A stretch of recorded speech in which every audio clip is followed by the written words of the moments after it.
The ICU at Sacred Heart moves at the speed of machines. Ventilators wheeze their mechanical rhythms. Heart monitors beep in overlapping patterns like a percussion section played by ghosts. Ashley Cooper moves through this soundscape with the invisible efficiency of someone who learned long ago that the best nurses are the ones nobody notices. Her scrubs are standard blue. Her badge hangs at the exact angle required by protocol. Her hands are steady as surgical lasers, and that steadiness comes from a place she does not discuss. She changes a central line on bed 7 without speaking to anyone. The patient is a 73-year-old man recovering from a failed valve repair. The line has been in for 9 days, and Ashley knows the risk window has shifted. The younger nurses would wait for Dr. Hargrove's orders. Ashley has already calculated the probability, checked the insertion site for erythema and warmth, and drawn labs that show the beginning of sepsis. She works with the precision of someone who has held lives together in places where there were no second chances, where the difference between a 3-layer suture and a 2-layer suture meant the difference between bleeding out and surviving until the next convoy arrived. Her daughter thinks Mom just works in a hospital. Nice normal job. Steady paycheck. Benefits. Her daughter has no idea that the woman making lunches at 4 a.m. has a Navy Cross in a storage unit 12 miles away, in a facility that costs $240 a month, in a locker that no one in her civilian life has ever seen. Senior Chief Petty Officer Ashley Cooper. The rank sits inside her chest like a second heartbeat, steady and invisible. She has not worn a uniform in 7 years. She has not said the rank out loud since the decompression chamber in Bahrain, back when her lungs still felt clean and her nightmares had not yet learned to find her in hospital corridors. The ICU smells like antiseptic and fear. That particular combination of bleach and human desperation that accumulates in rooms where the monitors are the only things keeping people alive. Ashley moves from bed to bed with the muscle memory of field hospitals. She checks for the small things the newer nurses miss. The slight pallor that indicates dropping hemoglobin. The way a patient's breathing pattern shifts when pain medication is wearing off. The subtle signs that the body is beginning to wage war against itself. These things whisper to her. They always have. Dr. Hargrove arrives at 0600 hours. His white coat is pristine. The crease in his scrubs is sharp enough to draw blood. He is tall in the way that privilege makes tall people feel taller, and his reputation is built on something that has nothing to do with medicine. 2 hospital board members are his in-laws. 3 more attend his country club. The chief of surgery position came because he knew people, not because he was the best surgeon the hospital could find. Ashley has worked long enough to recognize the difference. The thing is, Dr. Hargrove is still competent. He is just competent in a way that serves himself first and patients second. He walks past bed 7 where Ashley is finishing the line change. He glances at her work without stopping. He sees a nurse in blue scrubs doing what nurses do. He does not see the 3-layer closure technique on the chest tube insertion sites, a method developed in combat medicine to minimize infection risk in non-sterile environments. He does not see hands that have worked a surgical needle by flashlight. He does not see anything worth remembering. Ashley clips the old dressing into the biohazard bag and does not look up as he passes. The helicopters come at 0800 hours. The sound builds from below, that distinctive rotor wash that makes the windows shudder in their frames like something trying to escape. Ashley is in the supply room refilling crash carts when she hears it. The sound travels through her body in a specific way. Her breathing shifts. Her hands pause for exactly 1 second. Then she continues pulling ambu bags and placing them in the blue emergency kits with the calm efficiency of someone who has learned to absorb the past and keep moving. Helicopters land on this roof 3, sometimes 4 times a day. This is not Marjah. This is San Diego. This is a place with glass windows and working electricity and a cafeteria that serves salads. The trauma bay doors open and the world accelerates. A stretcher wheels past at speed, and Ashley catches 3 pieces of information in the 2 seconds it takes to pass. Male. Dark OCP uniform. Massive abdominal trauma with field dressings already soaked through. The paramedic is calling out injuries like a litany. Catastrophic internal bleeding. Blast damage to the retroperitoneal space. 2 lines in, fluids running wide open, and still the patient's color is the shade of someone whose body has been emptied. Dr. Hargrove appears in the ICU entrance like a predator sensing blood in water. He does not run. He walks. The patient gets wheeled directly to Trauma Bay 4, and Hargrove follows with 3 residents trailing behind him like pilot fish. Ashley continues with her tasks. A unit of packed red blood cells needs to be hung on bed 5. The insulin drip on bed 3 needs adjustment. She moves with purpose, not distraction. This is professionalism. This is the ability to be present without being intrusive. But she listens. In Trauma Bay 4, Hargrove's voice carries with the authority of someone accustomed to being heard. Tell me what we have. Full brief, now. The paramedic responds with clinical precision. Army Ranger Captain. 31 years old. Hit by an IED blast approximately 3 hours ago in a field training exercise outside the base. Multiple surgeries already attempted in the field. Blast injury to the abdomen, thorax, and left flank. Massive hemorrhage. Current BP is 74/40 and dropping despite aggressive fluid resuscitation. The patient's eyes are closed. His left arm is bandaged from shoulder to fingertips. His chest rises and falls with the mechanical rhythm of a ventilator. Ashley hears Hargrove say something that stops her hands for 1 second, and only 1 second. Prepare for damage control. We're going to need a team. I want vascular, trauma, general surgery, and cardiothoracic on standby. Call down and tell them we've got a teaching case. A teaching case. Ashley has heard this phrase before. It means the patient's condition is interesting from a medical perspective. It means his prognosis is questionable enough that his deterioration will be educational. It means something that tastes like dark medicine, like the practice rounds in hell. The ICU waiting room is separated from the trauma bays by a single set of doors. Ashley passes them on her way to check stock on the medication cart, and she sees them. The captain's parents. His mother sits with her hands clasped so tightly that her knuckles have turned white. His father stands, uniform creases still visible beneath his civilian clothes, and there is something in his posture that tells Ashley he is military. Retired, maybe. Long retired.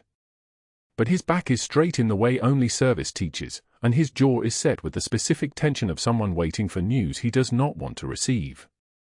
A younger woman sits between them, phone in her hands, and Ashley recognizes the particular kind of panic that comes from being related to someone the world keeps breaking. The waiting room smells like weak coffee and dread. Fluorescent lights buzz overhead, casting everything in the color of institutional hopelessness. The woman in the center of the room says something to her mother. Something about calls not going through. Something about military hospitals being full. Something about praying. The father does not respond. He stares at the closed doors of Trauma Bay 4 with the focused intensity of someone who understands what those doors mean. He has probably seen combat. He probably knows what injuries sound like. He probably recognizes the particular cadence of a trauma alert when the odds are not in anyone's favor. Ashley continues to the medication cart. She checks dosages on antibiotics.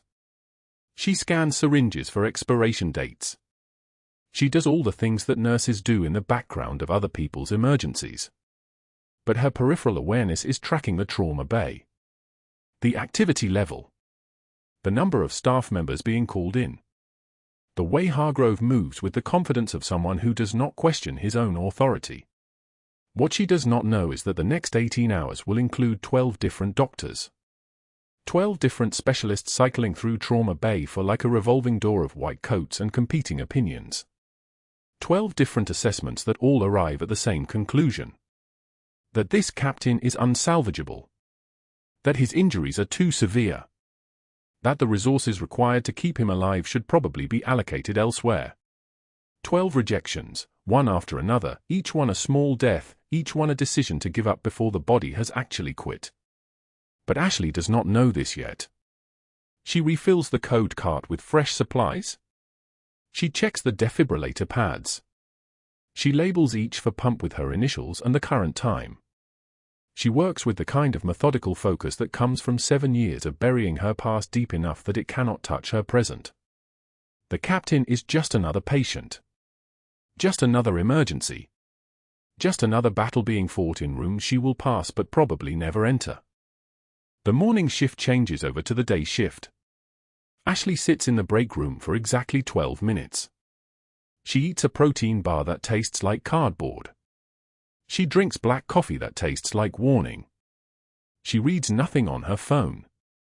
She does not talk to anyone. The other nurses discuss the new admission in the trauma bay. Someone mentions it is a soldier. Someone mentions his injuries sound catastrophic. Someone mentions that they heard Hargrove saying something about calling in a vascular surgery consult from the university hospital. Ashley listens to all of this and says nothing. She finishes her coffee and returns to the ICU. But that was not the worst part. The worst part was that somewhere in Trauma Bay 4, a 31-year-old Army Ranger captain was about to discover what it felt like to have 12 doctors look at his injuries and walk away. The first doctor arrived at Trauma Bay 4 at 6:27 a.m. He was a trauma surgeon from the university, 62 years old, with silver hair and the kind of tired eyes that come from seeing too much. He spent 14 minutes examining the captain's abdomen, ordered a CT scan, reviewed the images, and said the words that would echo through the next 18 hours, internal bleeding at this scale. Multiple organ involvement. I'd recommend comfort measures. He was gone by 7:15 a.m. The second doctor came at 8:22 a.m. Younger, female, from the cardiothoracic team. She checked the monitors, reviewed the labs, and made a note in the chart. Not a surgical candidate, she told Hargrove in the hallway, her voice carrying through to the waiting area where the captain's parents sat in plastic chairs. The damage is too diffuse. You'd lose him on the table. She didn't return. By 10:08 a.m., the third and fourth doctors had cycled through like nurses on shift rotation. One checked his watch mid-examination. The other suggested palliative care while the captain's mother stood frozen in the doorway, her hand pressed against her mouth. 12 hours in, and the message was calcifying into certainty, the case was unsalvageable. Ashley moved through her shift with the invisible efficiency of someone who had learned to survive by not being noticed. She changed dressings. She monitored O2 saturation. She documented fluid intake and output with the precision of someone for whom accuracy meant the difference between a patient's survival and the paperwork that covered it up. She watched the revolving door of white coats, each one wearing the same expression of professional resignation, each one treating the young ranger like a statistics problem instead of a man. By hour 16, the 5th through 8th doctors had delivered their verdicts and vanished. At 11:44 p.m., Ashley was charting at the nurse's station when she heard Hargrove's voice down the hallway. She recognized the tone, the one doctors used when the decision had already been made. She set down her pen and moved to the hallway, where Hargrove stood outside the captain's room, shoulders back, the posture of someone who had surrendered a patient and was now prepared to move on to someone more viable. "Doctor," Ashley said quietly. She kept her voice low, deferential, the way a nurse approaches someone whose time is valuable. "I've seen cases like this respond to a field-tested approach. Bilateral chest decompression with controlled fluid resuscitation. Combat medicine. It works in trauma zones when conventional." Hargrove turned. His smile was small and cold, the smile of someone who had just been handed an opportunity to establish hierarchy. He raised his voice. "Nurses who overstep get replaced, Cooper." His words carried into the room behind him, into the waiting area, to the captain's mother whose hand was already moving to cover her face. "You change bedpans. Doctors make decisions." The hallway went the way hallways do when someone has just been struck in public. It held its breath. "Unless you went to medical school when I wasn't looking." Hargrove continued, his voice still elevated, still performing. The term for what you just did is an authorized medical consultation. That's a HIPAA violation at minimum. We have protocols for a reason. He walked to the unit's public board, the one where schedules were posted, where medication updates were pinned, where every nurse on the floor could see and be seen. He withdrew a piece of paper from his pocket, already filled out, already signed. He pinned it with the kind of precision that suggested he had prepared it before this moment, before she had spoken, before he had needed a pretext to use her. The formal written warning bore Ashley's name in bold letters. Unauthorized medical consultation. Violation of hospital hierarchy. Overstepping scope of practice. 3 nurses glanced at the board as they passed. One looked at Ashley. The others looked away. The captain's father, a retired colonel with grey at his temples and the bearing of someone who had made life-and-death decisions himself, watched from the doorway with eyes that seemed to be asking a question Ashley could not answer. She dropped her gaze anyway. Protocol. Survival. The way you disappeared when the power structure was re-established.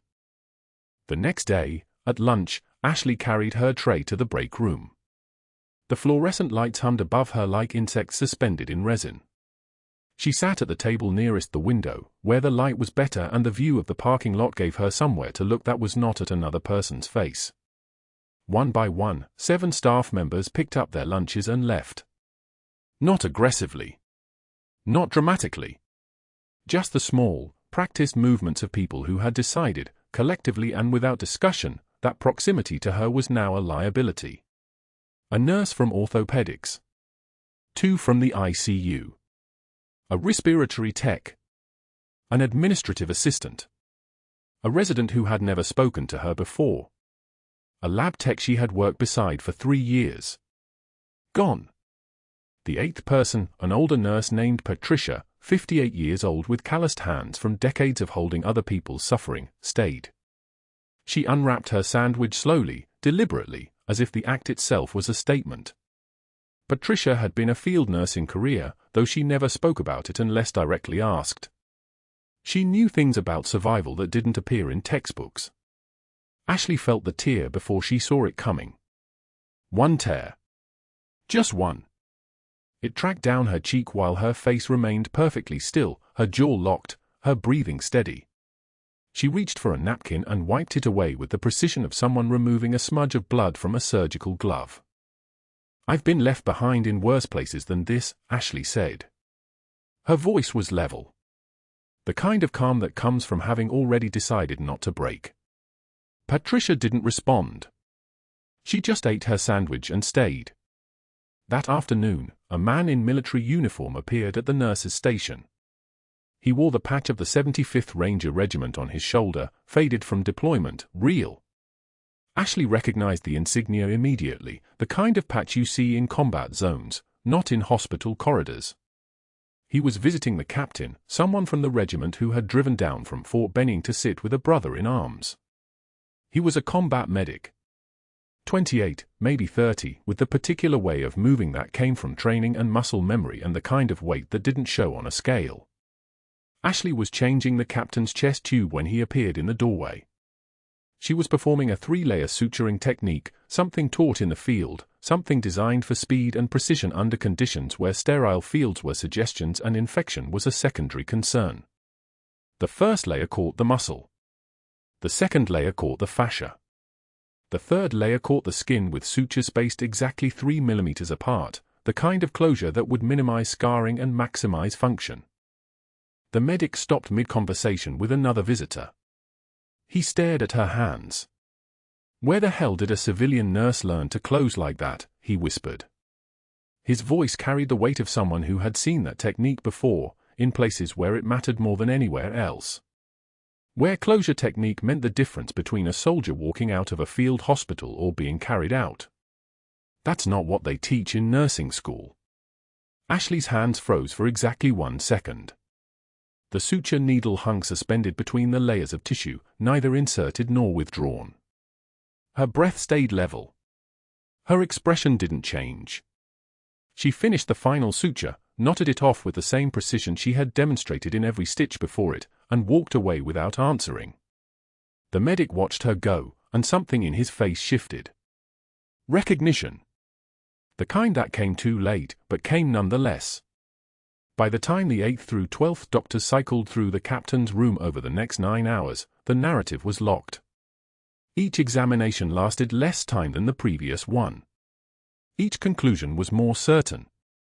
At hour 24, the 12th doctor emerged from the room, exchanged a brief look with Hargrove, and said the words that should have ended the story, "There's nothing more we can do." But that wasn't the worst part. That night, Hargrove was in his office. The door was mostly closed, but not completely. Ashley was documenting at the station when she heard his voice, smooth and measured, like a man building a structure with words instead of bricks. "Yes, I'm concerned about her judgment," he was saying to someone on the phone. "A gap in her Oregon employment history. Just wondered if there was anything I should know." Pause. Then, of course, "I'll have our investigator contact you directly. We need to be thorough. Standards of care and all that." Another pause. "No, I don't think she'll be an issue after this." The monitor screamed at 0300. Ashley was 3 floors down, sitting alone in the break room with cold coffee and a medical journal she wasn't reading, when the alarm cut through the hospital like a blade. Not a gentle alert. A full code notification. Her body recognized it before her mind did, adrenaline that felt like muscle memory waking up. She didn't move. Wasn't her patient anymore. The 12th doctor had the case now.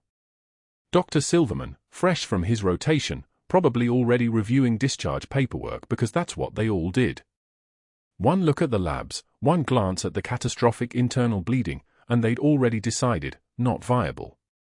Not worth the effort. Not when there were other patients, other rooms, other cases that didn't bleed out faster than fluid could replace it. But something in her chest didn't believe that story. She set down the journal at 0301. By 0303, she was moving through the corridors, not running, never running, just walking with purpose, her shoes whispering against the tile like they knew where they were going. The ICU doors slid open on their pneumatic hinges, and she saw it immediately, the captain's bed surrounded by empty space. No rush. No hands. No one responding to the code that had been called for minutes ago. The monitor showed what she already knew. 02 sat dropping fast, 88, 82, 76. His trachea was deviated, pulled to the left like his windpipe was being strangled by something invisible. Tension pneumothorax. A pocket of air expanding in his chest cavity with nowhere to go, collapsing his lung, crushing his heart, killing him by the second. The kind of thing that killed soldiers in combat zones when there was no one to help. The kind of thing Ashley had seen and fixed, again and again, in the dust and chaos of places like Marjah. "Where's the code team?" Her voice came out flat. Clinical. Not asking permission. The charge nurse looked up, startled. Dr. Silverman said to monitor and wait for. No. Ashley was already moving to the bedside, already scanning for what she needed. He's crashing. Someone push epi, someone get me a 14-gauge catheter, and someone tell me his vitals right now. The residents froze. Nurses exchanged looks. In the hierarchy of a hospital, a nurse telling doctors what to do was like a private commanding a general. But something in Ashley's voice, that particular timbre that came from somewhere deeper than nursing school, somewhere that had trained under fire, made them move anyway. BP 58/31 and dropping, one of the interns said, voice shaking. 02 at 72. She didn't hesitate. The needle went in between his ribs, second intercostal space, mid-clavicular line, exactly where she'd learned it 13 years ago from a field surgeon whose hands never trembled. The hiss came immediately, that unmistakable release of air that meant she'd found the pocket, the pressure. The sound of a soldier coming back to life. His oxygen climbed. 75, 82. 88, stable. His trachea began shifting back to center. His BP crept up to 62/38. Not good, but alive. The captain was alive because someone in this hospital remembered that medicine wasn't about protocols and committees and defensive medicine. Medicine was about keeping people breathing. The footsteps came fast then. Dr. Hargrove, already in his coat, his hair slightly disheveled, clearly summoned from home. He stopped dead when he saw Ashley standing there with the 14-gauge still threaded between the captain's ribs, one hand steady on the needle while the other monitored the chest tube that was already drawing the backup fluid. Hargrove's jaw tightened. His eyes moved from Ashley to the monitor to the captain stabilizing vitals. For 3 seconds, nobody in the room breathed. "Step back," Hargrove said quietly. Ashley withdrew her hand slowly, smoothly, already knowing what was about to happen. She'd known the moment she pushed that needle in. You didn't save a patient from a doctor's decision and walk away unscathed. Not in a hierarchy. Not in a hospital built on the assumption that physicians made decisions and nurses followed them. She'd broken the unspoken rule. She'd acted without permission. She'd done what needed to be done instead of what was allowed. Dr. Hargrove took over the bedside, checking her work with movements that were precise and professional and, she saw it clearly, furious. He didn't say anything else to her. Just worked, stabilizing the captain, ordering the nurses around like nothing had happened. But as she stepped back toward the door, she heard him murmur something to Dr. Silverman. A few words. A phone number. And then, unmistakably, get legal on the phone. That was the moment Ashley understood. It wasn't about saving the patient anymore. It was about liability. It was about a nurse who'd crossed a line, acted outside her scope, put the hospital in a vulnerable position. It didn't matter that the captain was breathing. It didn't matter that he was alive. What mattered was that she'd made a decision, and hospitals didn't tolerate that. She left the ICU at 0327 and went home. By 0450, before sunrise, before the city woke up, Dr. Hargrove was making phone calls. His voice on the other end of the line to the hospital board members was calm, measured, professional. He laid out the problem with surgical precision. A nurse, credentials on file, had performed a procedure outside her scope of practice. A dangerous precedent. A liability nightmare. He'd have to document everything, of course. He'd already started the incident report. But the board should be prepared for potential legal action, potential licensing board involvement. 3 board members received calls. All of them owed Hargrove favors. All of them had investments in the hospital's liability insurance. All of them understood that hospitals were built on clear hierarchies, and hierarchies protected everyone. By 0530, before the sun cleared the horizon, Hargrove placed a call to Portland. The nursing director at Mercy General in Oregon picked up on the 3rd ring, confused at first, then cautious when he heard Hargrove's voice asking about personnel gaps. Ashley Cooper, Hargrove said. Senior nurse, worked your ICU for 6 years. I'm doing a reference check. Can you tell me about any gaps in her employment after 2019? The nursing director hesitated. Professional courtesy. But there was something in Hargrove's tone, the tone of someone who already knew the answer, who was just confirming details. There was a 2-year period, the director said finally. She took medical leave. PTSD. Military background. Very private about it. Hargrove smiled. He didn't need to hear anymore. PTSD. Gaps in employment. A nurse with military training who was clearly unstable enough to need psychiatric leave. Who was now back in San Diego, apparently hiding her background, apparently overstepping her authority with high-profile patients. The narrative was already writing itself. By 0800, an external investigator had been hired. Not through official channels, that would take too long. Directly, through a firm that Hargrove had used before, investigators who understood that hospitals needed protection.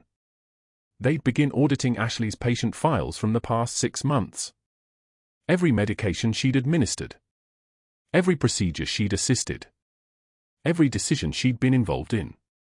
Looking for the pattern, the evidence, the justification for a termination case that would hold up in court. It was strategic. It was competent. It was the kind of power that didn't announce itself with yelling or threats. It was the power of a man who'd spent 20 years learning how to make problems disappear quietly, efficiently, with all the paperwork in order. By noon, Ashley's phone rang. The hospital administrator. His voice tight and controlled. "There's been an incident," he said.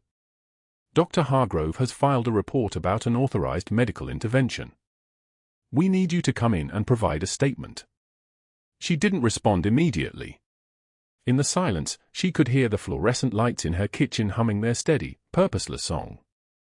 "I'm not coming," Ashley said. "Ms. Cooper, this is serious. Dr. Hargrove is recommending suspension pending." She hung up. 15 minutes later, her daughter came home from school, dropped her backpack in the entryway, and froze.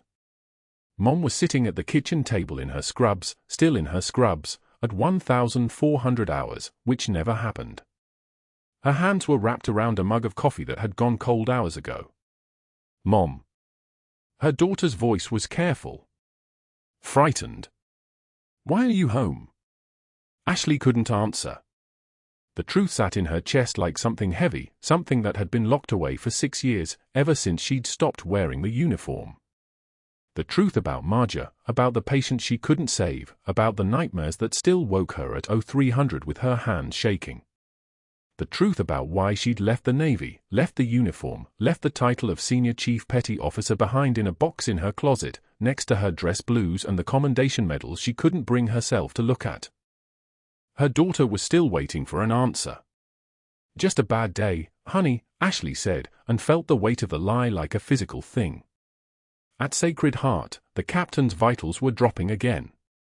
By 1600 hours, his organs were beginning to shut down. The fluid was accumulating faster than they could drain it. His kidneys weren't responding to diuretics. His liver enzymes were climbing. The 12th doctor, because it was always the 12th who finally gave up, stood at his bedside and told the captain's family that there was nothing more they could do. The captain's father, a retired colonel with silver in his hair and the bearing of someone who'd commanded men, stepped forward. "Where is the nurse?" His voice was quiet, but it carried the weight of authority. "The one who saved him. Where is she?" Dr. Hargrove was standing 2 feet away, already preparing the speech about protocols and training and scope of practice. But the colonel's eyes had found something in the conversation that Hargrove had tried to bury. "That nurse," the colonel said, "is the only person in this hospital who treated my son like he mattered." By 1900 hours, the family had made calls. Military liaisons. Legal representatives. By 2100 hours, they'd threatened federal complaints, DOD investigations, congressional inquiries. By 2130 hours, the hospital administrator was calling Ashley again. "I'm done," she said into the phone, and the words felt like closing a door. The administrator called back 5 minutes later. "Federal complaint," he said. "DOD investigation. We need you. Tomorrow morning. First light." Ashley closed her eyes. She thought about the nightmare that had woken her at 0300 this morning, the one about Marjah, about hands she couldn't save. She thought about the captain's lung re-inflating at the end of that needle, about the sound of air releasing, about being alive. "I'll be there," she said. By noon, security arrived with a suspension notice printed on hospital letterhead. The envelope was sealed. Ashley didn't open it.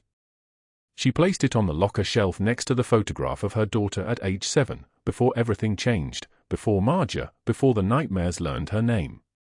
The security guard, a man named Rodriguez she'd seen 100 times in the corridors, wouldn't meet her eyes as he escorted her to the parking lot.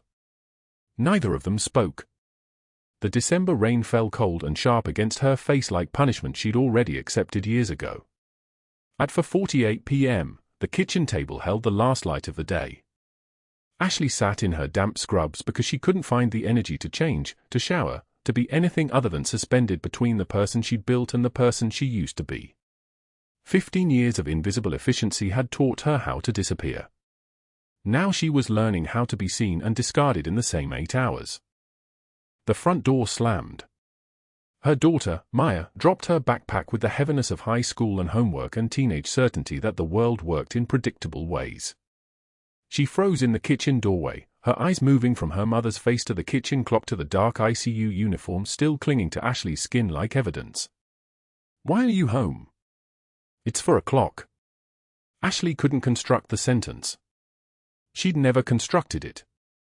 The truth lived in a part of her that she'd buried so deep that even mirrors didn't reach it, that she'd walked away from the Navy because the faces of the men she couldn't save had learned to follow her into sleep, into grocery stores, into the shower where she could cry without her daughter hearing. That her call sign had been Reaper because she brought the dead back, and sometimes they didn't want to come, and sometimes she couldn't bring them back at all. That every time she worked a code blue, she was fighting Marjah again. That every young soldier she stabilized was a boy named Patterson or Chen or Rodriguez whom she'd already lost, already buried, already failed. "Mom." Ashley shook her head. Once. Slowly. The question hung in the kitchen like something alive, like something that demanded an answer she wasn't permitted to give. Marjah set her backpack down and pulled out a chair but didn't sit. She waited for the words that wouldn't come. "Is someone dead?" Marjah's voice was small. 15 years old and already knowing that the only reason her mother came home early was loss. Ashley reached for her daughter's hand.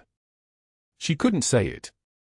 Instead she held on, her grip steady because steadiness was the only language she'd learned to speak fluently, the only way to tell someone I'm still here, I'm still standing, I'm still the person you can count on even when everything else collapses. But that wasn't the whole truth. The whole truth lived in a jacket lining, in a faded patch that said what she'd never said aloud, in call signs and deployments and 2 bronze stars she'd never mentioned and a Navy cross she'd hidden so completely that even she sometimes forgot it existed. The whole truth was that she'd chosen scrubs over dress uniforms, hospital corridors over ship decks, anonymous competence over acknowledged heroism because heroes had to be visible, and she'd spent 2 decades learning how to be invisible. She held her daughter's hand and said nothing at all. Meanwhile, across the city at Sacred Heart, the captain's condition deteriorated in the way that bodies do when the people keeping them alive suddenly vanish. His blood pressure drifted downward. The ventilator worked harder with each breath. His oxygen saturation dropped from 95 to 88 to 76, and no one adjusted the pressers with the precision Ashley had learned in combat zones where the difference between 1 unit of epinephrine and 2 units meant the difference between a man walking home and a man in a flag-draped box. The 12th Doctor, the final rotation in the system that had cycles through specialist after specialist, each one arriving fresh and optimistic and leaving defeated, stood at the foot of the captain's bed on day 3 without Ashley. His name was Morrison. He'd been in attending for 6 years. He'd saved 743 lives by his own count, but he was looking at numbers now, at probability matrices, at the mathematics of futility. His losing ground, Morrison said to the captain's parents, who'd been awake for 68 straight hours. The infection is systemic. His organs are shutting down sequentially. His kidneys are at 40% function. His liver is starting to show markers of failure. The captain's mother, whose name was Helen, asked the only question that mattered: where is the nurse? The one who was here before. Ashley. Where is she? Morrison didn't have an answer. He'd never been told why she'd been removed. The hospital administration didn't include suspension details in handoff notes. The captain's father, Colonel Raymond Chen, retired Army Corps of Engineers, stepped into the hallway and made a phone call. He'd served 32 years. He understood systems and chains of command and how to make things happen through channels that civilians didn't even know existed.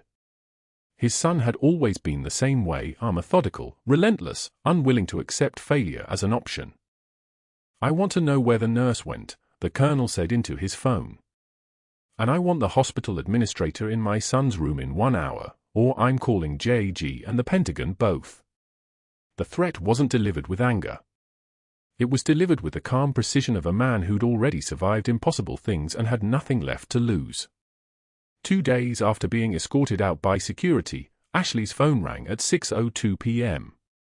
The hospital administrator's voice was different now, thinner, careful, the kind of voice that came from legal consultation and risk assessment. "Ms. Cooper, we'd like you to return. The family is requesting your involvement. There are some circumstances that have changed." Ashley said nothing. "They've indicated they may pursue legal action if you're not made available. We'd like to resolve this. Can you come in tomorrow morning? 7 a.m. She thought about the captain's lung re-inflating.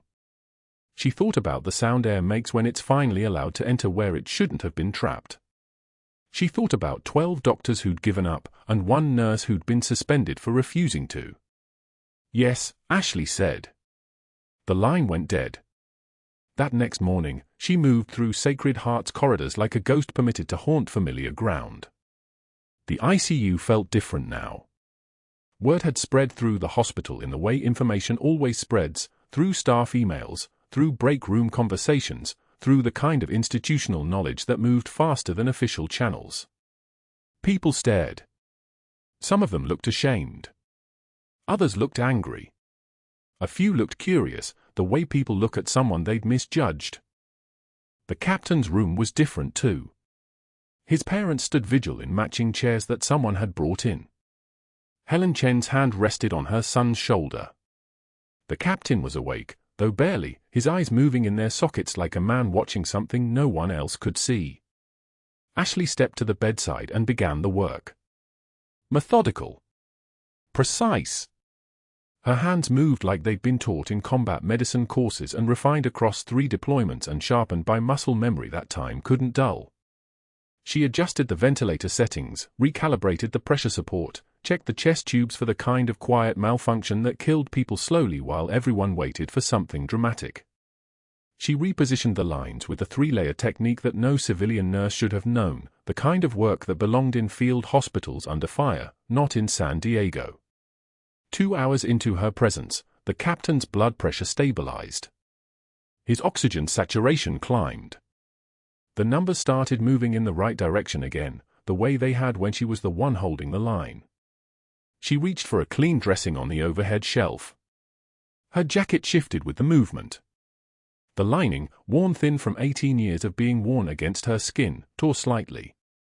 And there, visible for 3 seconds in the fluorescent light, was the patch, faded naval special warfare insignia, a trident, threads coming loose where she'd sewn it in with her own hands on a ship in the Indian Ocean when she was someone other than this. The captain's eyes had been closed. They opened. His gaze locked onto the patch.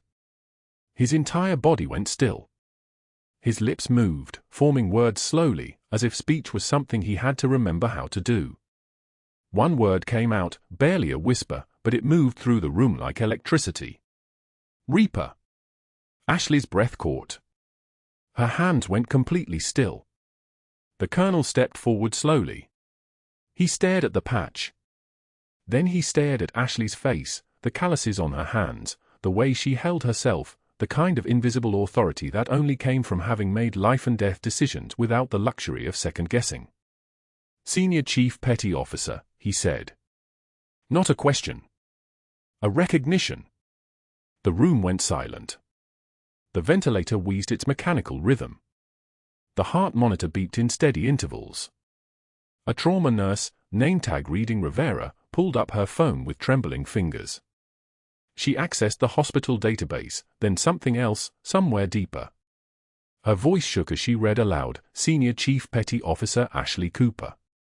Naval Special Warfare Group 2. 2 Bronze Stars with Valor. Navy Cross. Combat deployments to Fallujah and Marjah. Call sign, Reaper." Dr. Hargrove entered the room at that exact moment. He hadn't known. He'd planned an efficient removal of the suspended nurse, documentation for the termination file, another line item in a day of administrative tasks. He pointed at Ashley with the casual authority of a man who'd never been genuinely threatened. "Security is waiting to escort you out permanently. You're done." Before he could continue, the combat medic from the 75th Ranger Regiment, the man who'd witnessed the 3-layer suturing 2 days earlier, stepped between them. His voice was quiet, which made it more dangerous. "You have no idea who you're talking to." The ICU door swung open. A SEAL commander entered, still in his dress uniform blues, the kind of man whose presence made the air pressure change. Behind him came others, a Marine lieutenant colonel, a Navy captain in dress whites, faces that belonged to the kind of work that didn't show up in hospital directories. The SEAL commander's voice cut through Hargrove's sputtered objections like a blade through water. Senior Chief Cooper saved 17 men under fire in Marjah. She has 3 deployments as a combat medic with SEAL team units. Her call sign was Reaper because she brought the dead back from places where nobody comes back from. I was one of those men, another voice came from the doorway.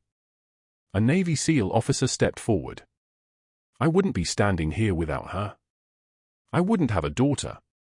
I wouldn't have anything. The room erupted. Hospital staff crowded the doorway. Hargrove tried to speak. The SEAL commander continued naming decorations, operations, the kind of classified work that didn't belong in civilian hospitals but suddenly belonged to everything. Ashley's hands, scarred, steady, marked by 18 years of holding people together, were suddenly visible as weapons and tools and proof of something Hargrove had never understood. Not all heroes wear capes. Some wear scrubs. The ICU room at Sacred Heart fell silent the moment Ashley pushed through the door. The captain's parents stood vigil on either side of his bed, shoulders rounded with the weight of 18 hours without hope. His vital signs crawled across the monitor like a dying heartbeat, oxygen saturation at 68%, blood pressure a ghost of what it had been. The ventilator wheezed its mechanical rhythm, the only sound keeping him tethered to this world. Ashley moved to his bedside with the practiced silence of someone who'd spent years in rooms just like this. Her hands were steady as she checked his lines, adjusted the drip rate on his vasopressor, the competence in her touch absolute and invisible. The captain's eyes were closed, pupils fixed, the kind of deep unconsciousness that comes when the body has given up negotiating with death. Then his eyes flickered open. Narrow slivers at first, unfocused and searching, the way drowning men's eyes search for light. But then they moved. Found her. Locked onto her face with the sudden clarity of someone whose brain, starved of oxygen for so long, was burning through its final reserves. His pupils dilated. His left hand twitched. The monitor's alarm jumped, heart rate accelerating from 78 to 94 to 103. His lips moved. No sound. Just the shape of breath and muscle memory. Ashley leaned closer. Easy. You're okay. His eyes didn't leave her jacket.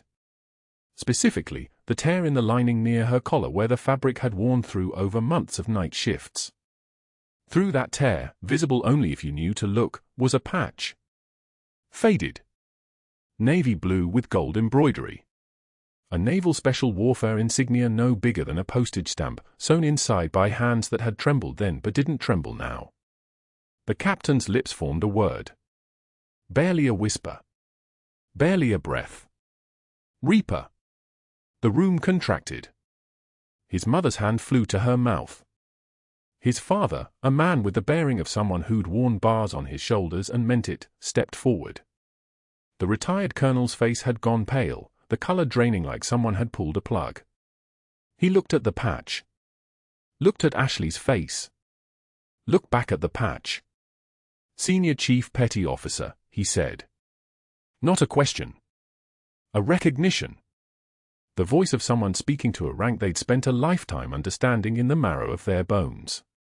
The silence that followed wasn't empty. It was full.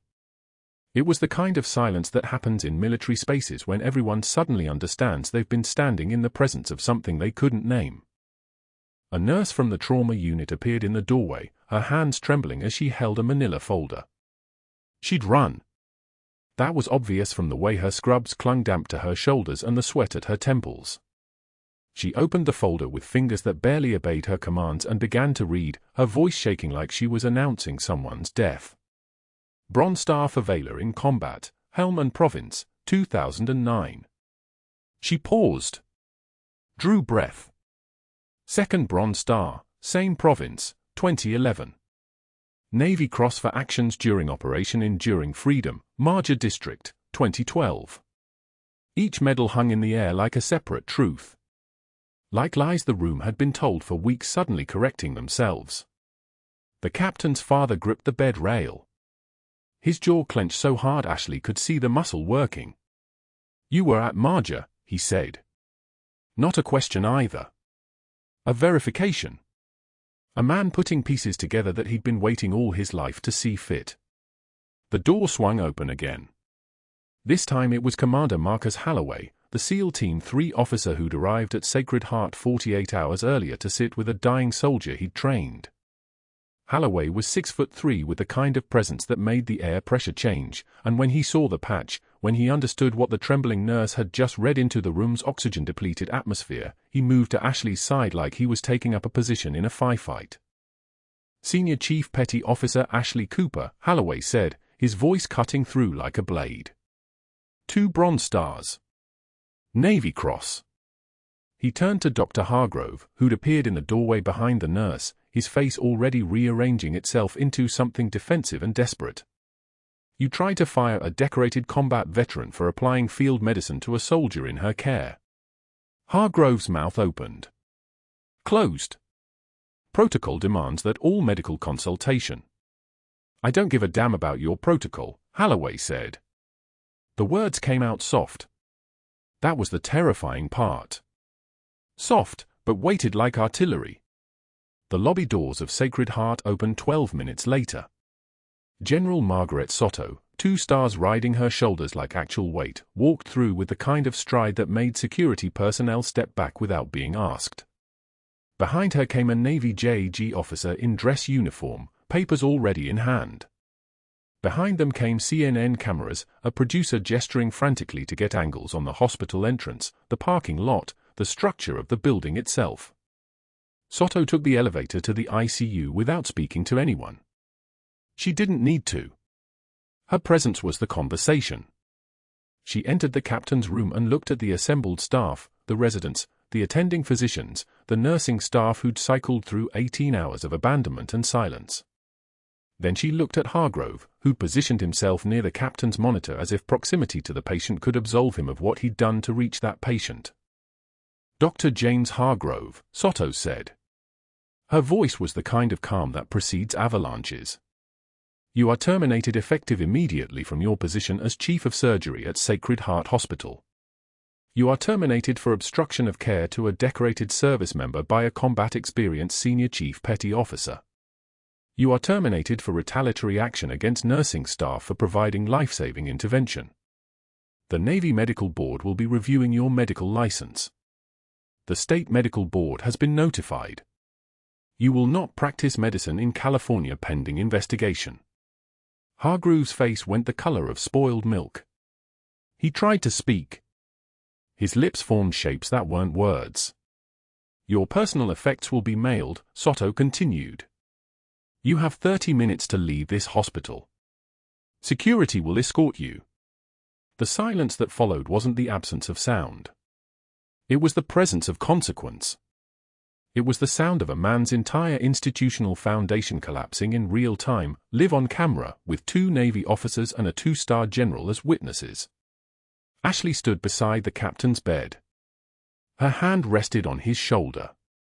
Her jacket hung open, the patch visible now without pretense, without hiding. The room's fluorescent lights buzzed overhead, that soft electrical hum that fills hospitals at moments of transformation. The captain's hand found hers. His fingers, weak as they were, gripped with the desperation of someone who'd just realized he was actually alive. His eyes stayed on her face. "You came back," he whispered. "I never left," Ashley said. "Not really. Not for you." Hargrove was being escorted out by security now, his access badge already deactivated, his credentials already filed away in institutional memory as a cautionary tale. The cameras followed him down the corridor. The images would repeat across every news cycle for the next 72 hours, a disgraced surgeon, his mouth open in the shape of explanation no one would ever hear, being led out of a hospital by men whose sole job was making sure he didn't come back. Behind him walked Ashley, visible in the frame, still in her scrubs, still ordinary looking to anyone who didn't understand that ordinariness was the disguise. A Navy Cross recipient in a torn jacket. A senior chief petty officer who'd spent weeks moving through Sacred Heart's corridors like she was trying to disappear. A woman who'd walked away from war only to discover she'd brought war's capacity for sacrifice with her into the civilian world.